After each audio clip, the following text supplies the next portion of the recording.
I see we have about 68 people in, which is more than we had signed up or that accepted. So I'll just give it another minute or two to let everyone filter in.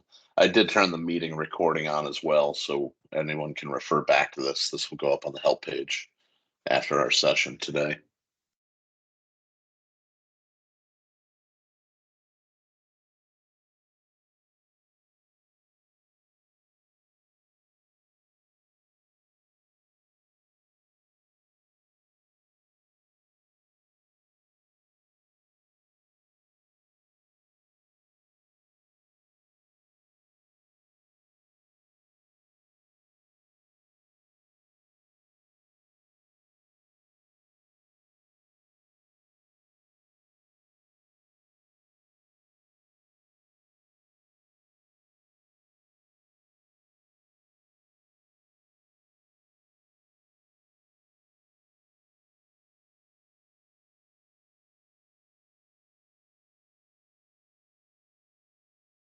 Good afternoon, everybody. We're just going to give it another minute because I see the number of attendees keeps going up. So probably start at 3:02 my time, so another minute or so.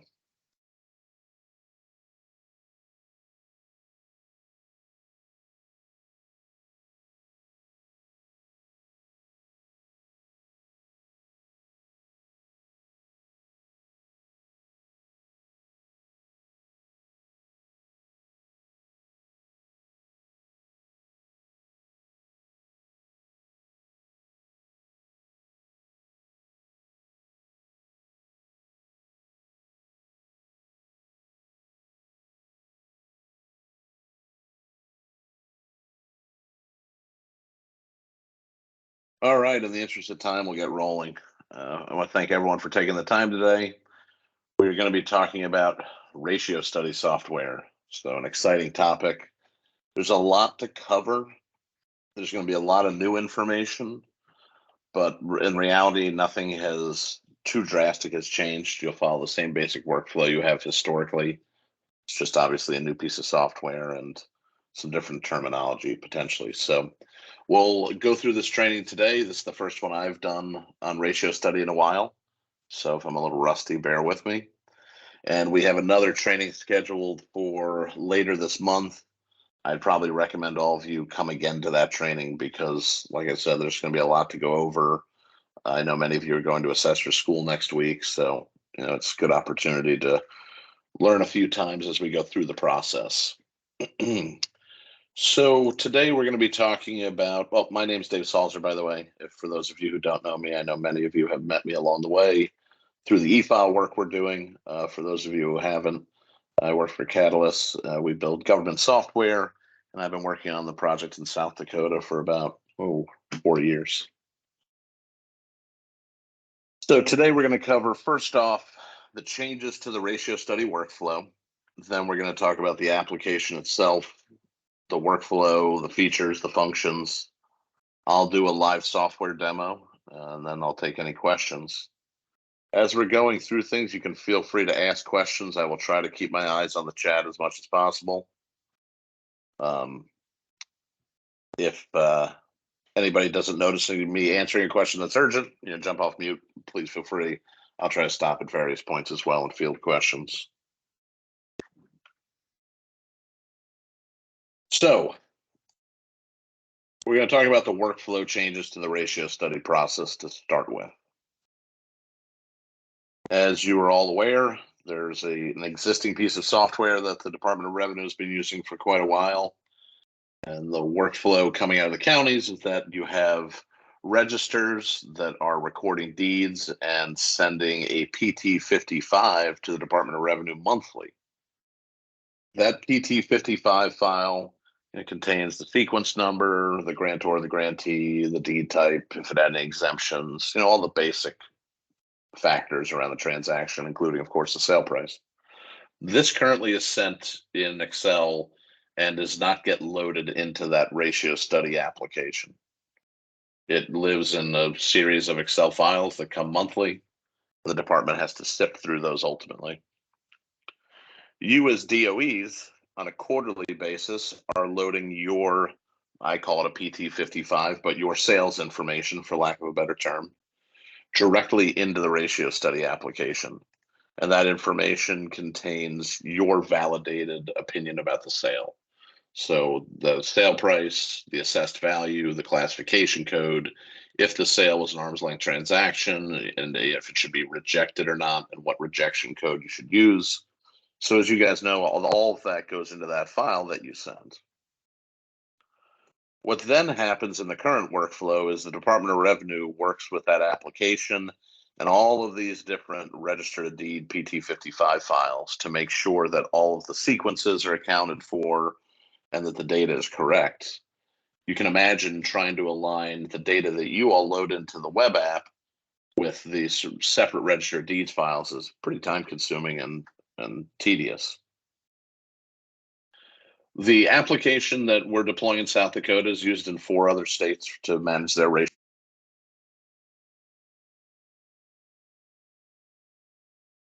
Did anyone else lose Dave? I don't hear him anymore either. Okay, I lost Dave. him. Someone muted me. Well, Are you someone trying to send a message? yes. Where did I cut off? Just a few seconds. So yeah, maybe just I was just go saying from there. it's very tedious to align the information that gets loaded by the DOEs with the separate register of deed PT55 files, and that's a time-consuming process. The new application approaches things a little differently. Inside of the application itself, there are 2 databases. One is a sales database that populates from the PT55 information. The other is the property information exchange. And that PI is the assessment summary files that all the counties submitted with their abstracts that give basic property information, property ID, address, value, owner, classification, a few other things. So for the past 2 years, everyone's been submitting that data. It's been getting aggregated. The state has tied it to parcel information, but it's also used for this specific reason. And that's in addition to all the GIS stuff that the state's been working on. This was the primary driver for that assessment summary, is that so sales ultimately get linked to actual assessment records, and there's a connection there. So the application obviously exists on its own. The property information is populated from the filings that you all submitted in the spring. And the difference now in the new application is that the registers are importing their sales on a monthly basis directly into the application. So when the registers provide their sales, they're essentially providing the seed of the sale. And they're saying, this sale has happened. Here's the sequence. Here are the basic parameters. At that point, that sale is sitting there waiting for you as the DOE to provide the same information you've always provided. The files that we're asking for are almost identical to what you've done in the past. Some vendors were asked to tweak column names and make a few minor adjustments. But essentially, that same file that you provide on a quarterly basis, most of you, is now going to automatically align itself with the Register of Deeds data. And so using the tax year we're in and the sequence number, we're able to align all that information together, which eliminates the need for the Department of Revenue to have to do any kind of manual reconciliation of register deeds or register records to DOE records. I'll stop here and take any questions if people have them about just this kind of high level change in process, or if you have questions about anything on the Register of Deeds side, I'm happy to answer those.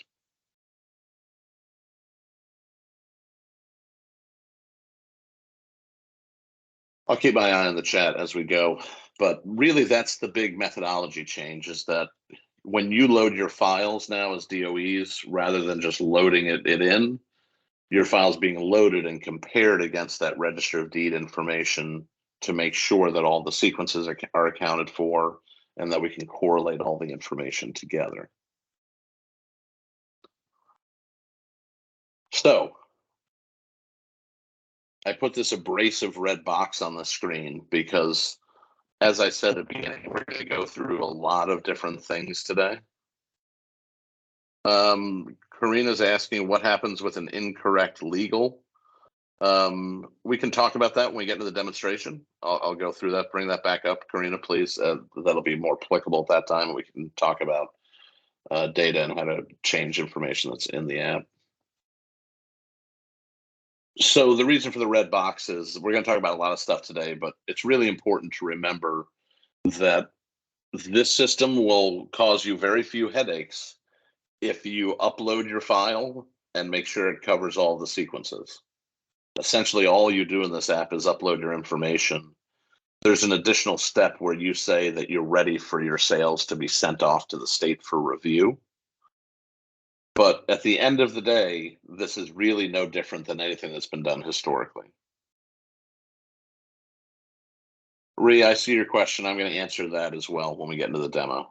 So there are a few questions I'm going to come back to that are related to linking information, I think, specifically the splits question that I will return to. So at the end of the day, this system has a lot more features and functions, things like running your own configurable ratio studies, attaching documents to sales, answer questions on sales. There's a lot of different things that happen. But at the end of the day, if you're able to upload a file with all of your sequence numbers in it, it really is no different than what you've done historically. So that's the important point to remember as we delve into all this information, is that it's all about making sure your sequence numbers are accounted for in the file you ship off to the state. So this schematic is just to kind of illustrate the workflow that exists in the application. By default, everything begins with the county, and the state can only see things. They can't access or change any records until the county releases them. But essentially, the workflow initiates with the Register of Deed uploading their file. In this case, we're just showing 4 sequence numbers. You, as the DOE, comes in after that, and you upload your file. And in this example, we're showing that there were 2 matching sequences. And it may be that you're uploading another file later. Whatever the case may be, these are the sequences that matched.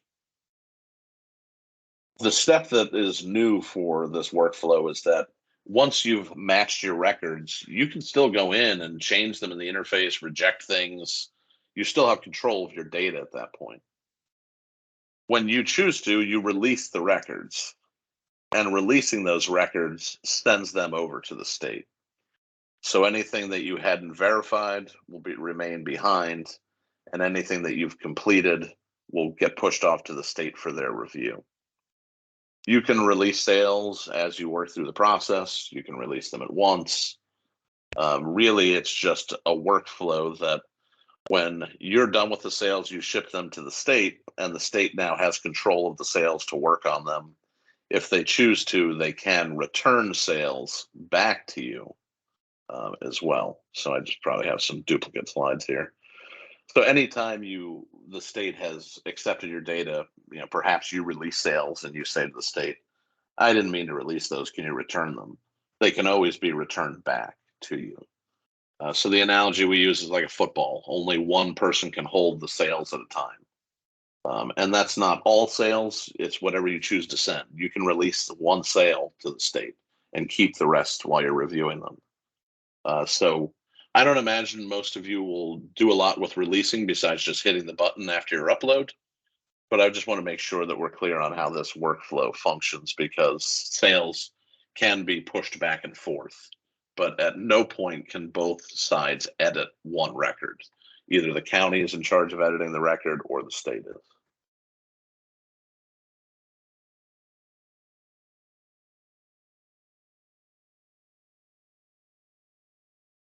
All right, so now let's talk about the application itself. That was all just kind of theoretical background information that probably lulled most of you to sleep, and I'm sorry.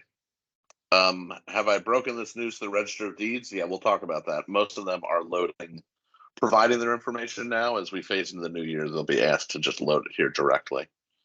But for the Register of Deeds process, getting their files organized and corrected has been something we've been working on for about 6 or 7 months. That was a question in the chat, by the way. So on the web application side, what does this actually look like?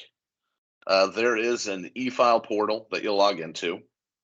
For those of you that have e-file credentials, you will need separate credentials for this. We had a long technical meeting internally about it, and it all boils down to you might have jumbled saved credentials if we didn't do separate logins, which would cause all kinds of headaches.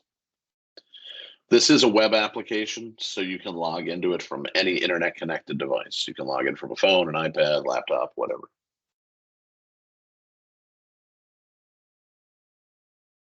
When you log in, this is what you'll see on the homepage. The application has all kinds of different functionality. It's all turned off right now. We're focusing just on ratios and getting sales in to begin with. So to start with, on your homepage, you have two selections. One is the county selection and one is the year selection. So for those of you who use the e-file app, that'll look very familiar. The county selection will always default to whatever county you're in. If for some reason you work in multiple counties, you can have access to them through this pick list. 99% of the users will only have one jurisdiction available. 2023 is the first year of the system, so if you go to a prior year, you won't see information. But as we move forward in time, you'll be able to go back and look at prior years through that control. On the ratio, we call this a card, where you would click on to go into this section of the app. It provides you with some information. First, it tells you that there are no ratio studies that have been run, and then it tells you what's going on with the sales. It basically says that the county has not verified any of the 78 sales that are available, and the state has also not verified any of the sales. The reason why you see the 0 is because in this screenshot, the DOE had not uploaded any data yet. So it's basically saying there's 78 register of deed sales here that are waiting for the county to verify. So you'll see these numbers that say local and state verification on different areas in the app. And they're just to kind of give you an idea of how far along in the work queue are you. When you go into your actual county, the first thing you're going to encounter is this sales index screen. And the sales index screen shows all of the sales the register of deed is uploaded or have come from the register of deeds in their sequence order. So you can see in this column, it says SEQ. You have the year as the first two digits, and the second or the last four digits are the actual sequential number. So you can see that you have 2022, then running into 2023 as well.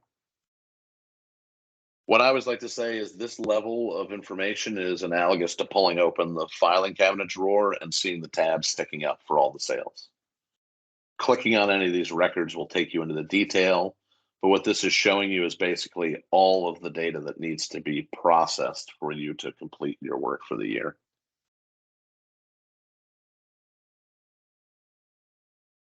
Going further on that sales index screen, what you see first is the dynamic help, which is just telling you, briefly what to do. Below that, there is probably the most important control that you'll interface with, this pick list that says all in the screenshot. When we go into the demo, obviously I'll focus on a lot of these points. But that is where you look at what type of sales you want to see in the table below. So it's showing me all sales. I could ask for it to show me verified sales, so sales that are ready to be sent to the state, or view unverified sales, which are all the sales that I need to process. So basically all the sales I need to upload data about. Below that, we see the sales table. That has all of our records. The all-important upload button, where you'll upload your information. And then down at the bottom, the pagination controls. So the ability to go through pages and go back and forth, change the number of records per page, etc. And it probably sounds really complicated as I talk through the slides, but once we jump into the software, you'll see that it's really just a few different screens and the same basic information you're used to looking at. Within the actual sale detail itself, we capture 4 different areas. The first is the overview, which gives us all of the tabular data about the sale. So the PT55 from the register, the PT55 from the DOE, the PI data, that's kind of like an independent source of assessment information that you've provided. There's a properties tab, which shows you the property that's associated with the sale. There is an attachments tab, which would be something new for all of you in this application. And that gives you the ability to attach documentation to a sale. So let's say you have an MLS listing or a sales questionnaire, if you send a sales questionnaire out, or some kind of affidavit saying there was personal property involved, whatever it may be, you can attach that to the sale as documentation. Karina's asking a question, will this show all multiple sale parcels? Yes. So when we do the linkage in your file, when it gets imported, we associate it with all of the assessment records that were involved in the sale. And I will show you some examples of those actually as we go in. I think I have one on a couple screens. But that's one of the important things. And many of you probably heard that we were interfacing with vendors and pushing back on certain things. And one of them was how they reported those multi-parcel sales to us, because one of the things we were always focused on is making sure we associate that sale with all the correct records it belongs with. The final thing that is available are questions. I'm going to leave that one up to DOR to determine if they're going to roll that out this year and to what level they'll use it. It's something we can do a subsequent training on. But essentially, each sale has the ability to capture a message board where you can communicate back and forth with the state. So potentially you may do that now via email, where they'll say, hey, look at sequence XYZ, what's going on with it. Now we prefer they capture that information within the app so that it's known going forward, which sales had questions, going back to be able to look at answers, what the correspondence was. So it's just one more piece of data that can be captured along with the sales.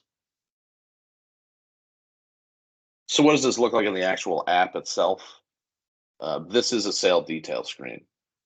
And it's got a lot going on, but we'll focus on each section and talk about it. And we'll also go through it in depth in the demonstration in a few minutes. First off, you have the 4 tabs we just discussed. The overview, which is your default, properties, which shows your linked records, attachments, questions. The rest of the data on the screen is segmented or grouped together by its source.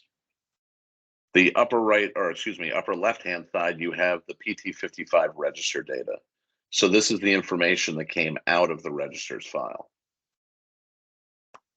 Below that, we have the PI data. So that is the information that we linked from your assessment export to the sale. So it shows us information about the sale.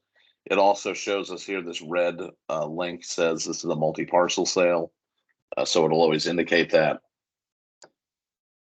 Next, we have the sale verification, and we'll talk in depth about this during the demo portion and what all this data means, but this is basically the information that you import in your PT55 DOE file that goes forward that says this was the actual sale price, the actual assessed value, whether or not it should be rejected, its class code, and any other details that we include with it, including the comment that you provide. In this case, it's saying good sale offered by realtor.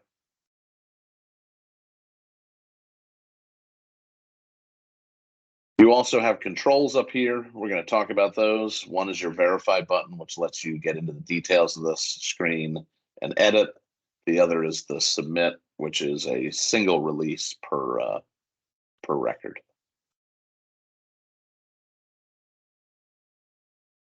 Next, I'm just showing the properties tab. It will show you the linked property to the record. In this case, it's showing us the parcel ID is the owner, the legal, last year's value, this year's value. If we did have a multi-parcel sale, it would look like this. It would show us all the parcels that are associated. It would also sum the values of those and show us that summed value. You as users, can also remove these linked sales and change them if they're linked incorrectly.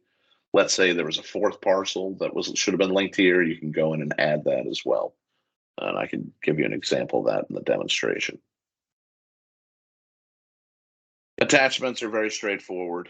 you add an attachment, I'll demonstrate it, but I can't say that it's worth spending too much time talking about.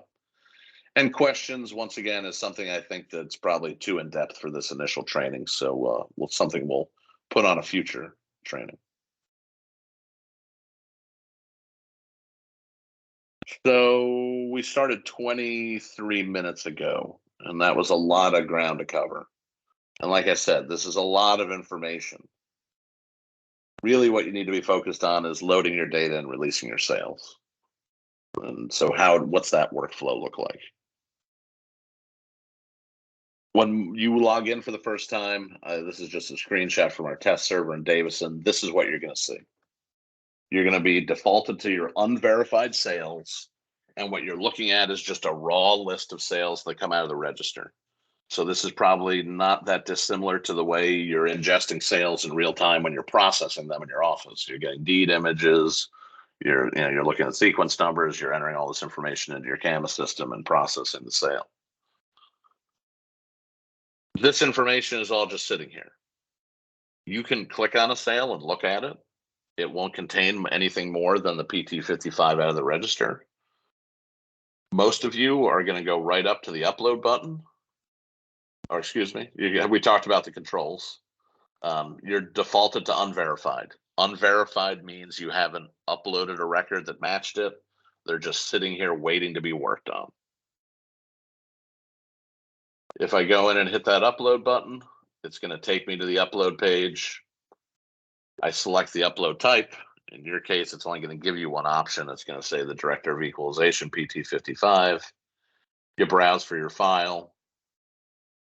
The uploader runs on a bulk window. So every 5 minutes, it grabs whatever files are waiting to be run and runs them together.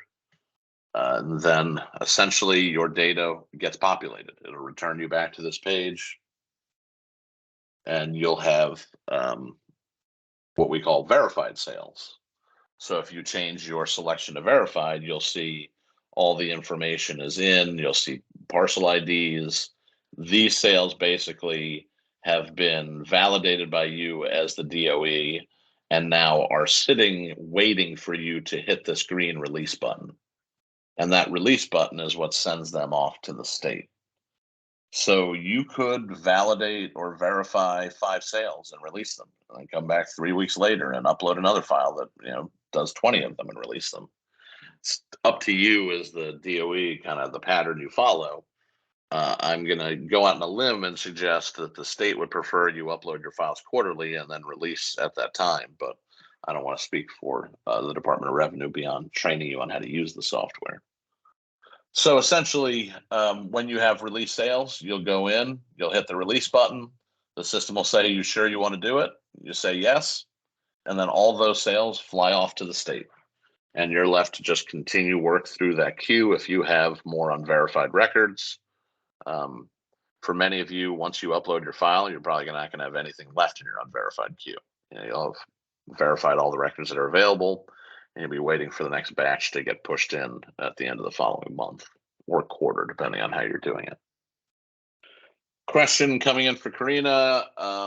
Can the PT55 from the Register of Deeds be edited if there's correct information? The information that gets pushed forward to the ratio study is the information you provide as the DOE. So if the register gives a sale price that's wrong or not what you give us in the DOE's file, your number is what's going to go forward to the state for review.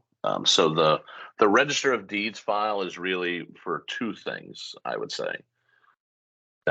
It's the source of truth for all sales that occurred. So that sequence number is really, the critical thing to know what sale happened. And then obviously their sale price should be correct based on the tax stamps that are collected. But I'm seeing a follow-up for Karina asking names, etc. I do not think it matters if the PT55 Register of Deed names are incorrect in the sale. I would default to anyone from DOR to correct me otherwise. But I think for the purposes of this system, the name and the mailing address of the buyer and the seller are really just reference points on the sale. They're not used for anything formal. Any other questions so far?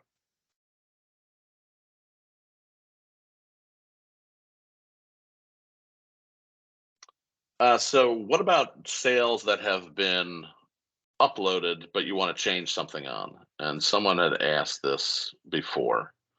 Well, let me go back a few actually. Karina, you had asked about an incorrect legal, and I would suggest always changing that through the property that's linked. So if the linked property, we're going to use whatever the legal description is that you provided us from your CAMA system. So it should always align with that. If you have a legal that you're not happy with in your CAMA system, we can always re-import from you. And then Rhea, I'm going to come back to your question about the splits. I want to wait until I'm actually in the software.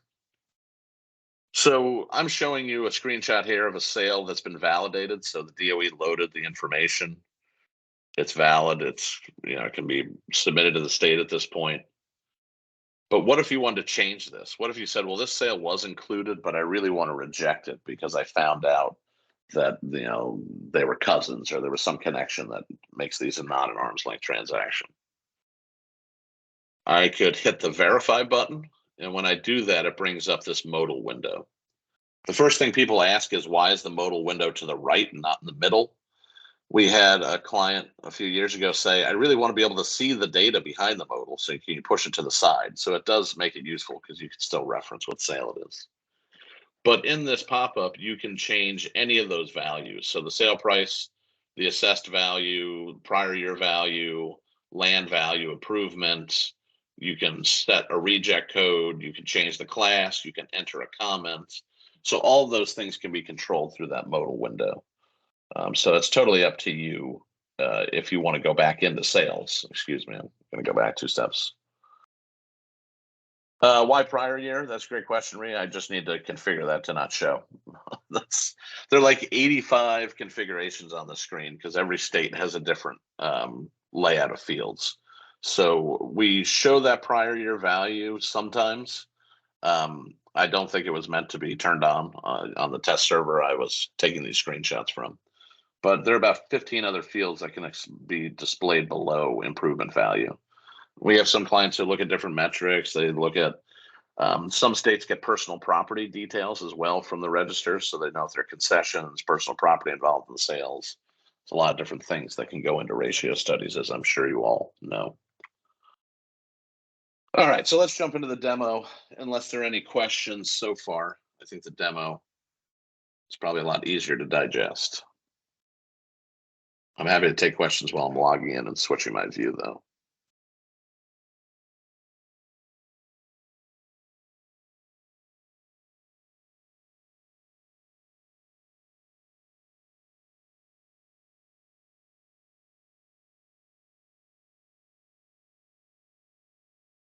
All right, I'm going to go into one of our stage servers here. I'm going to log in as a county user.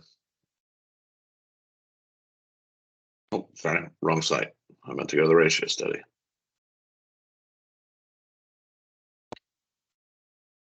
Sorry, just stand by 1 second.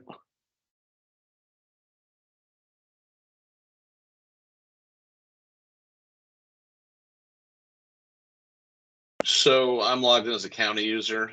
I have 2 counties that I kind of have prepped for this. I'll start with Lincoln. So when you log in for the first time as a DOE, this is what you're going to see. You're going to land on your homepage, and I can zoom in a click or two to make it easier to see for people.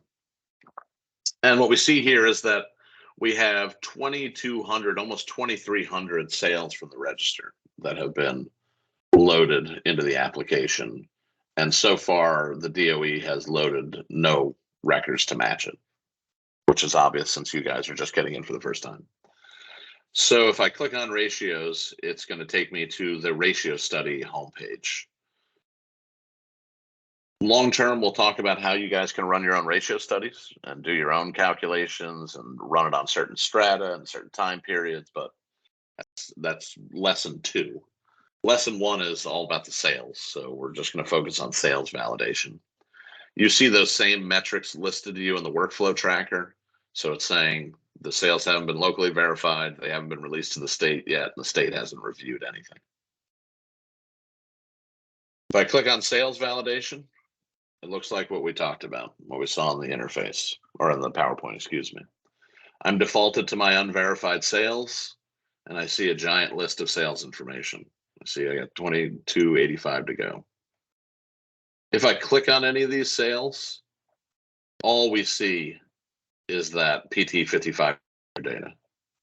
We don't have any real validation information yet. We don't have any PI linked. If we go to the properties tab, we don't see a property linked. So we really just have what I like to call the seed of the sale. And so basically the sale's sitting here waiting for the DOE to say, this is what happened. It's either good or it's bad. And basically all we know at this point is a transaction occurred with some basic parameters, and the DOE has to come in and tell us everything about it. For you as users, you're probably never going to click on an unverified sale. You can change this pick list. We could go to verified. You see we have no verified sales because we haven't done anything yet. I can always look at all sales at once if I just want to look at everything. I'll go back to my unverified. I'll hit upload. Let me grab my upload file for Lincoln here.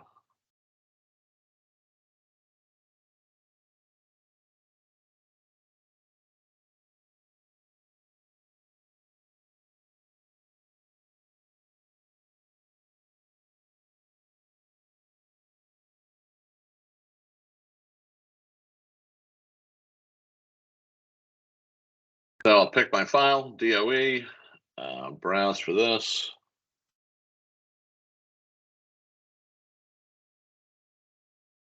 And I'll hit upload. So at that point, I'm waiting for the uploader to come in and grab it. It just depends where I am within that window. The reason we do it on a scheduled window is so that you guys don't get lined up behind each other. If we do it at once, then all files that are ready can run simultaneously, as opposed to lining everyone up in a queue and just going file by file. This will come back to Lincoln in a minute.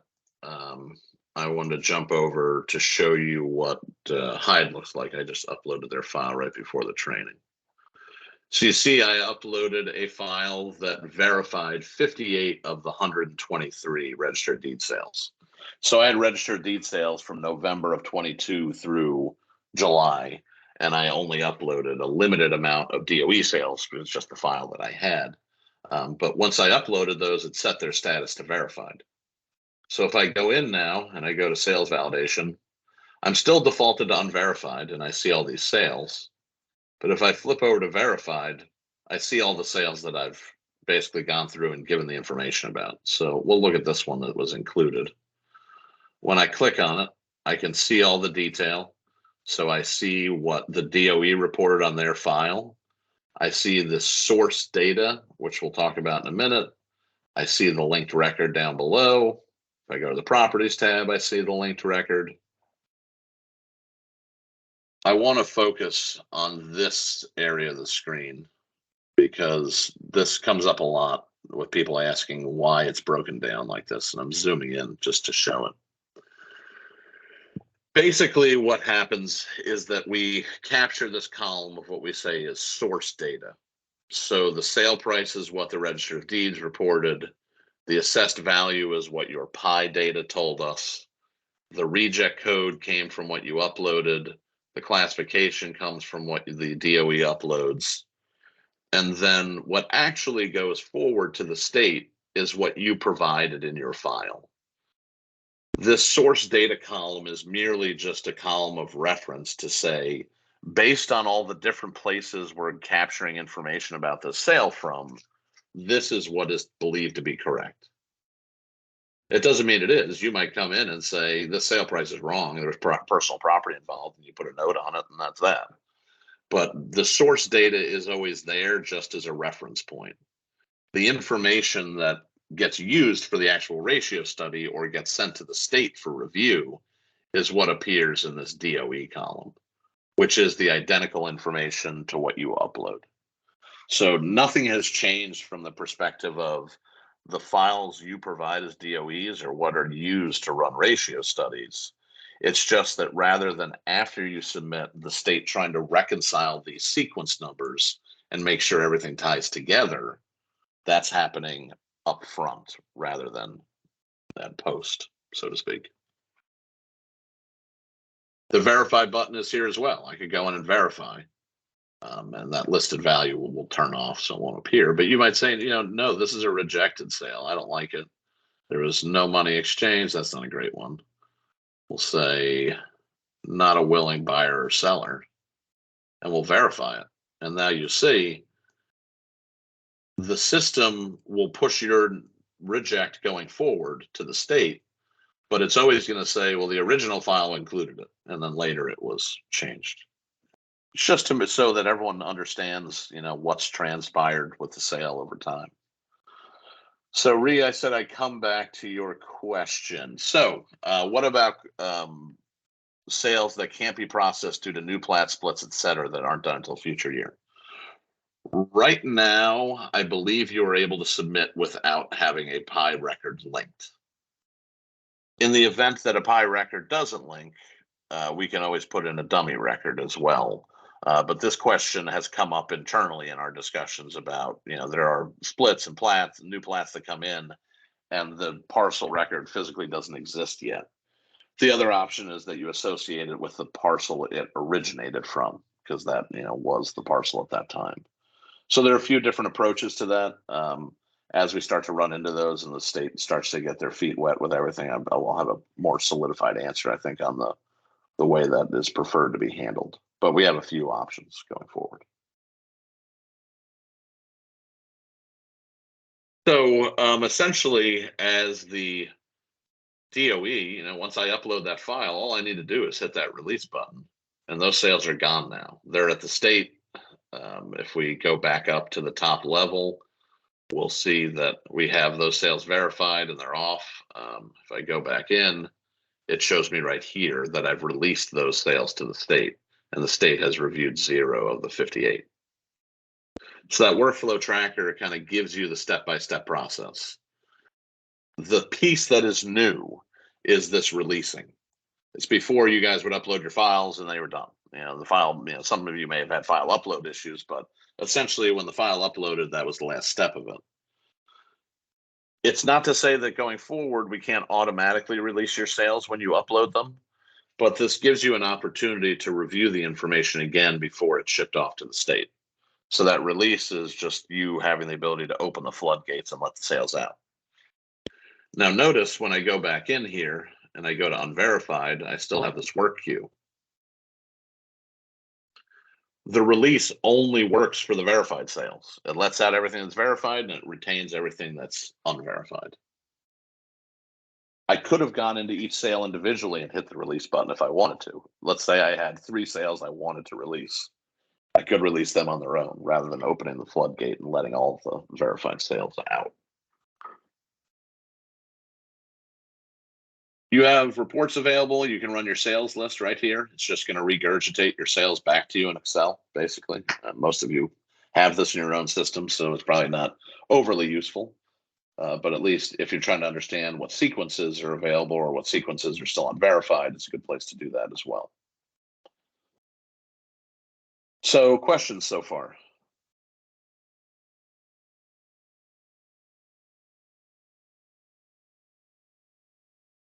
All right, I'm going to jump back over to my PowerPoint while you guys think about some questions.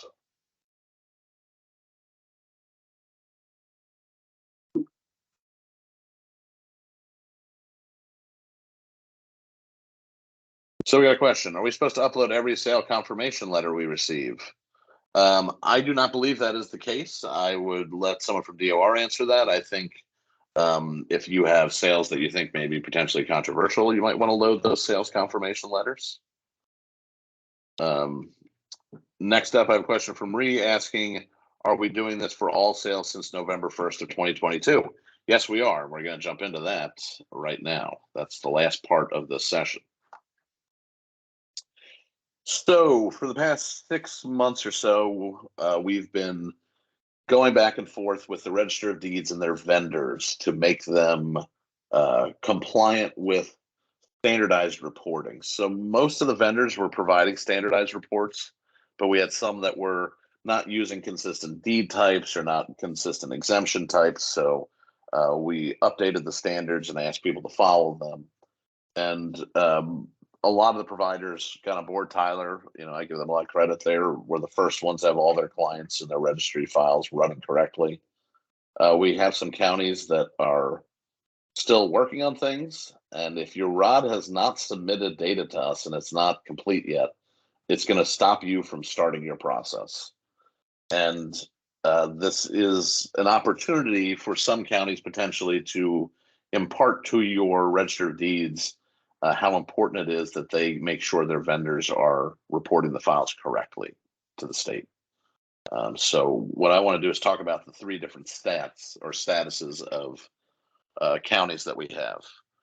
And this is with respect to their register of deed files. We have counties that are operational, which means that we've received all of their data. We have counties that are in a backlog status, which means we've received more than one valid file from them, and we're waiting for them to provide us the back data through November of 2022. And then finally, we have counties that are deficient. And counties that are deficient means that we have yet to receive a valid report from them. And we are putting pressure on them and their vendors, and we're hoping that you can join us in that just to make sure that we close the loop on this. Because all of the vendors are producing compliant files. It's just that they have some counties on and off or not. Do you have a list so we know who we are? Rhea, I'm going to have you guest do this with me next time because you're always like one slide in front of me. So you can be my co-host next time if you're willing. Because, yeah, I do want to go through exactly what those counties were. And I'm not trying to name names or criticize anybody. The vendors have been working on this. I know the counties are working on this. It's just another annoying thing in a list of annoying things that you get asked to do all the time. But it's important that we get this standardized. So, well, did I screw up the images?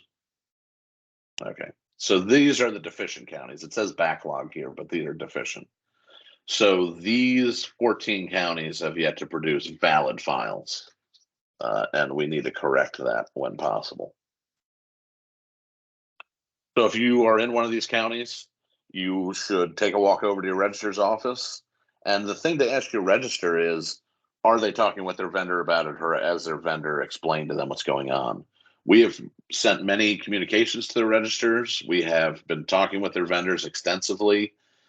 I would wager that if your county is on this list, it's probably you're waiting on your vendor to do something and not the actual register. So I don't want to be the result of 14 angry conversations today when DOEs storm into the register's office. The good news is once they have the file formatted correctly, they just need to provide us with some back data and it's all set. I have confidence that we'll be able to get these counties straightened out in short order. Then you have what we call the true backlog counties. And so these counties have provided at least one valid file, and we're just on them to provide the back data. I shouldn't have 2022 there as well. I apologize. I should say it's 2023. So what we're saying to every county is we need your files from November of 22 forward. So for any county that hasn't been displayed so far on the list, it means we have your files in and they've been processed. The backlog counties, your county's in good shape. We're just, for some of them, we're literally missing 1 month. And so people at the Department of Revenue have been hounding counties, and we have a list we share in real time to make sure we're staying on top of it. But the second these counties get their final files in, we can get them compiled, loaded, and running. Everyone else is in the application, and I think I had a slide back. No, I guess maybe it was a slide in my mind, but essentially what we're doing for the counties who we've received all the valid data for the window of either November to July, or some of them are all the way up through August 31st at this point, is we are compiling those and loading them into the app. So if you log into the production site right now, many of you may see your county has hundreds, if not thousands, of sales sitting there waiting. I know Lane from my office is on the call. He's been working on that. We have loaded a ton of data up. So essentially, we'll continue to be loading data over the next few days and few weeks. And obviously, if you have specific questions about what's going on in your county, if you see them on the list, you can feel free to reach out to us. So we have two different groups of credentialed users here. It was originally intended that the e-file users, so the DOEs who use the e-file app, would be able to use the same credentials, but that ended up, creating a whole separate set of headaches.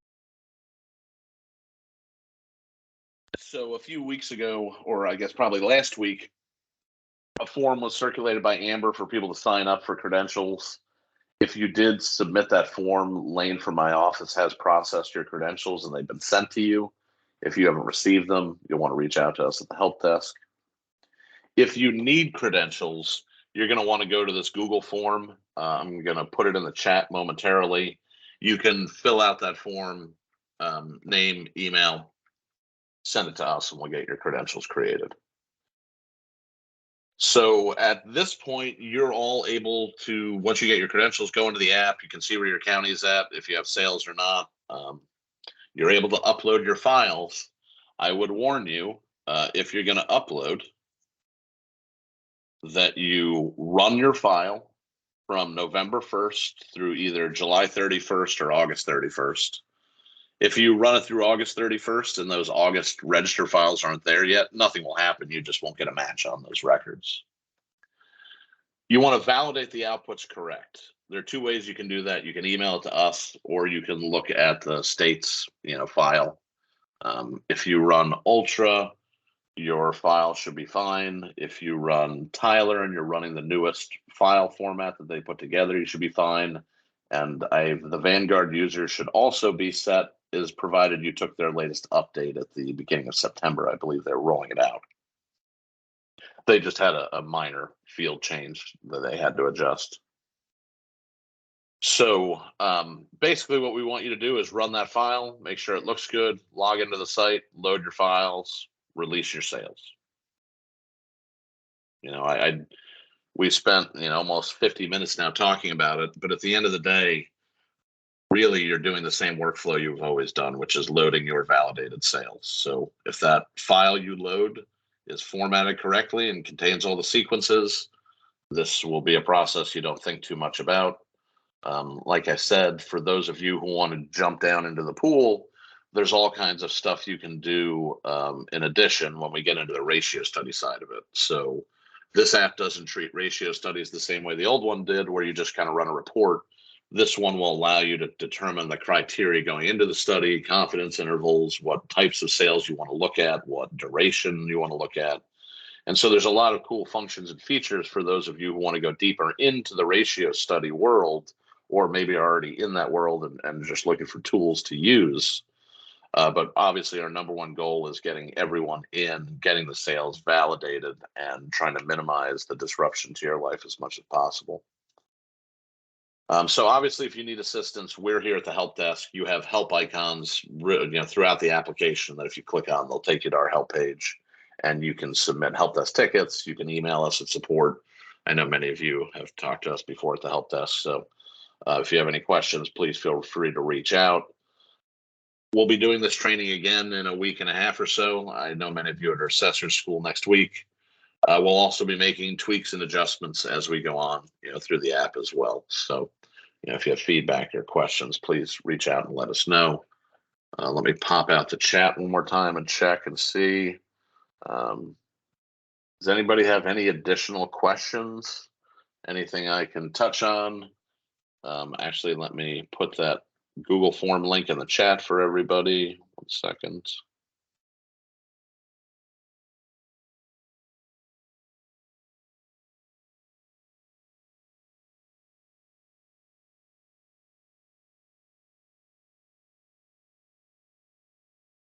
All right, that link is in the chat. You can fill it out. It's very simple. It's just county, first name, last name, email. I'm happy to answer any other questions. Like I said, I would plan on attending the next training as well, just to kind of reinforce the points.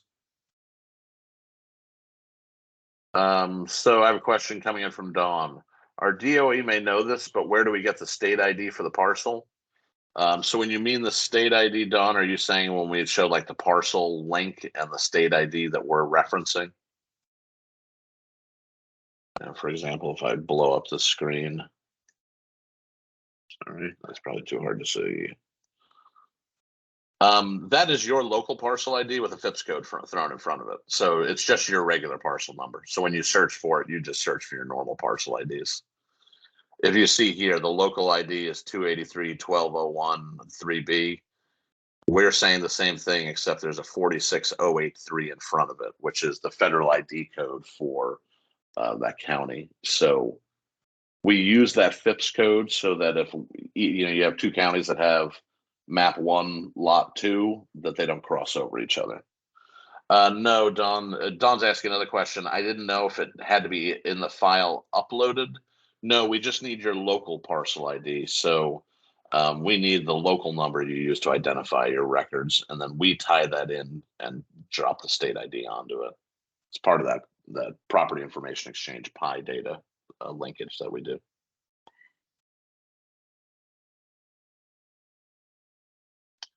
Any other questions?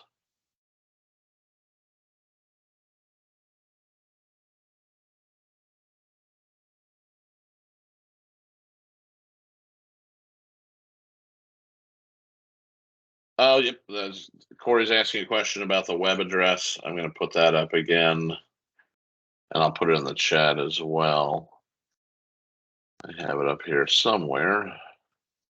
You know what? I'll just grab it right off my browser. 1 second.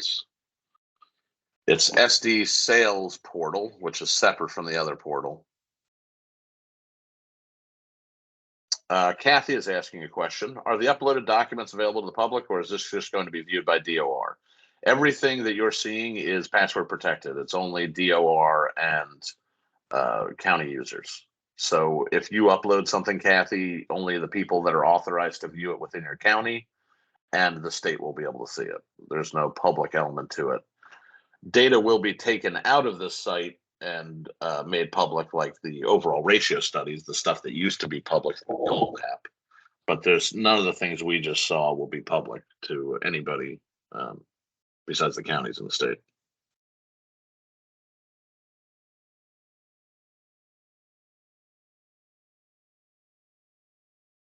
Cindy, do we still put in 3-digit township and 2 township and 3-digit for municipal? I'm not sure what you're referring to there, so I'm guessing it's no longer an issue, Cindy. Part of the reason we do the PI data connection is that we don't need to ask those kind of questions anymore. We know where the parcel is, we know what school district it's in, we know what tax district it's in. So by associating your sale to that CAMA data, it tells us a bunch more about the sale.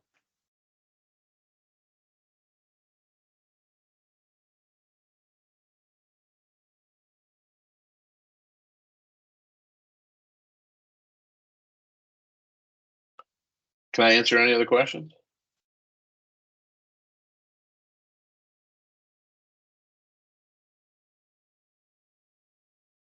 All right, I appreciate the time, everybody, and we look forward to working with you on this. And we'll just continue to go through the process over the next few months.